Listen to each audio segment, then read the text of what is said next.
Winston Smith lives in a dystopian world without freedom, love, or memory. It is the year 1984, and the City of London has been absorbed into Oceania, one of 3 totalitarian superstates. The government is simply called the Party and is divided into a hierarchy system: the inner party who make the rules and enjoy greater luxuries, and the regular low-ranking party members like Winston. Living outside this system are the proles, non-party members who are generally poor and uneducated and do not abide by party rules. The party controls every aspect of life, led by the mysterious and ever-present Big Brother. They do this by literally watching everyone at all times through telescreens that are installed in every room, and this lack of privacy means that something as small as the wrong facial expression in your bedroom could result in the secret police knocking at your door. Even rebellious thoughts, called thought crime, are illegal and actually considered one of the worst offenses.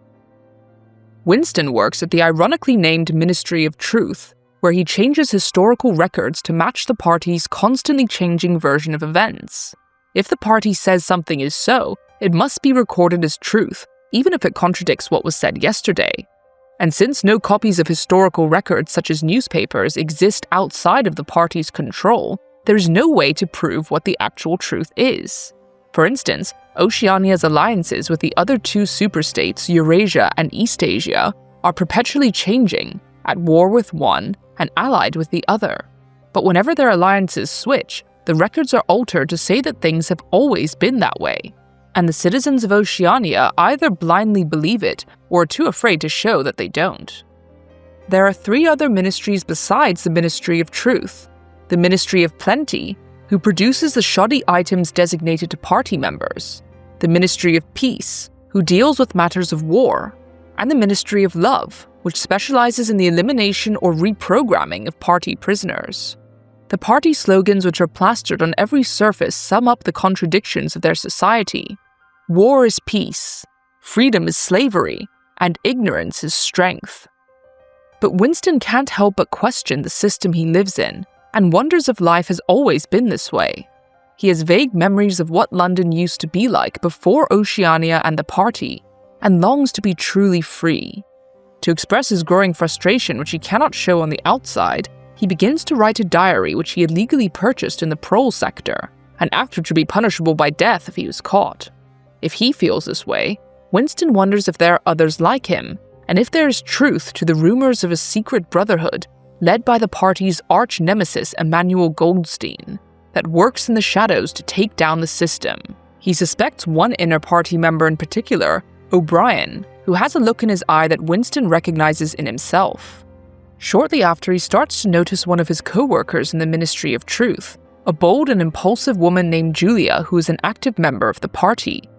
Realizing that she frequently stares at him too, he worries that she might be a member of the Thought Police, the department that works undercover to detect thought crime.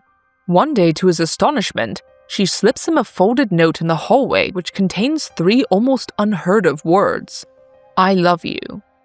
They begin a very secret affair, meeting cautiously in crowds, trains, and in the countryside, away from the prying eyes of the telescreens. Eventually, they take an even bigger risk, renting a small hidden room above the shop where Winston purchased the diary.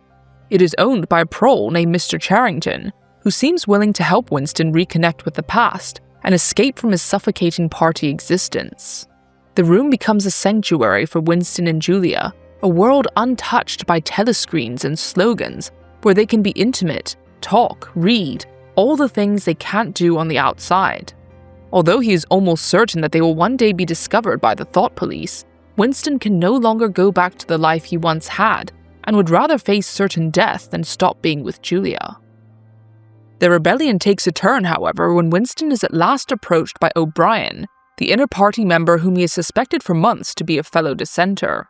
Both he and Julia are invited to O'Brien's luxurious apartment, who has the enormous privilege of being able to turn off his telescreen due to his high ranking in the party.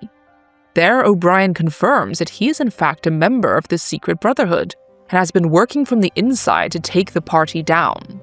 Winston and Julia eagerly agree to join the society, and they are given a copy of the book, a manifesto written by the party's opposition leader, Goldstein.